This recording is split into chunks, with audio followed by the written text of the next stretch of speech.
నిన్న నిన్న BC declaration కోసం నిరార దీక్ష చేస్తా ఉన్నారు సోదరులు.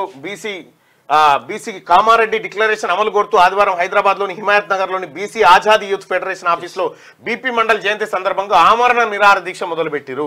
ఆమరణ నిరార దీక్ష మొదలుపెట్టిన కొద్దిసేపటికే పోలీసులు వాళ్ళని అరెస్ట్ చేసి పోలీస్ స్టేషన్ తరలిస్తే పోలీస్ స్టేషన్ లో కూడా వదలకుండా నిరార దీక్ష కొనసాగిస్తా ఉన్నారు. ఇవాళ కూడా నిరార దీక్ష కొనసాగుతూనే ఉంది. వాళ్ళు ఎట్టి పరిస్థితిలో బీసీ డిక్లరేషన్ అమలు చేయాల్సిందే, బీసీల రిజర్వేషన్లను పెంచాల్సిందే అని చెప్పి నిరార దీక్షకు దిగిరు. అయితే ఇది చిలికి గాలివాన కాగాలనేటువంటి ఉద్దేశంతో ముందే పోలీసులు వాళ్ళందరినీ అరెస్ట్ చేసి అఫ్జల్గంజ్ పోలీస్ స్టేషన్ తీసుకుపోయినా కూడా పట్టు వదలని విక్రమార్కుల్లాగా వాళ్ళు దీక్షను కొనసాగిస్తున్నారు. ప్రజెంట్ దీక్ష కొనసాగుతుంది. సో ఇక్కడ నిన్న సాయంత్రం పోలీసులు వీరి ఆమరణ నిరాహార దీక్షను భగ్నం చేసేందుకు హిమాయత్ నగర్ లో అదుపులోకి తీసుకొని అఫ్జల్గంజ్ పోలీస్ స్టేషన్ తరలించారు. రాత్రి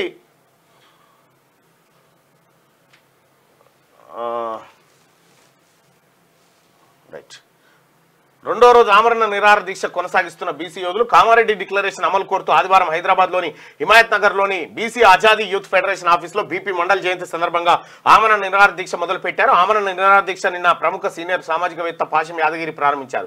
ఈ దీక్ష చేస్తున్న ప్రస్తుతం కొనసాగిస్తున్న వారు బత్తుల సిద్ధేశ్వర్లు పటేల్ అధ్యక్షులు, హిందూ బీసీ మహాసభ జక్కని సంజయ్ నేత, BC Azadi youth federation Chaparthi Kumar Gadge అధ్యక్షులు, రజక రిజర్వేషన్ పోరాట సమితి.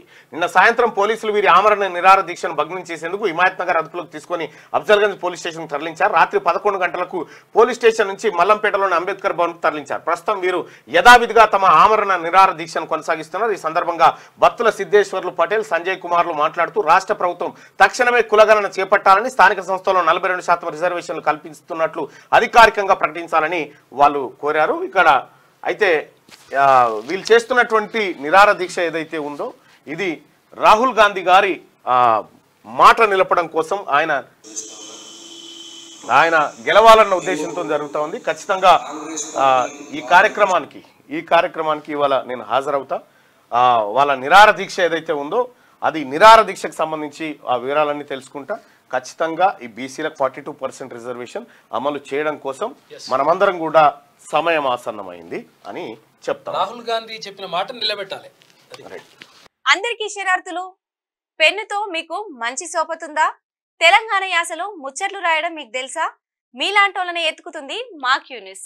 మరి ఆలస్యం చేయకుండా మాకు ఫోన్ చేయండి. 8688892608. లైక్ చేయండి.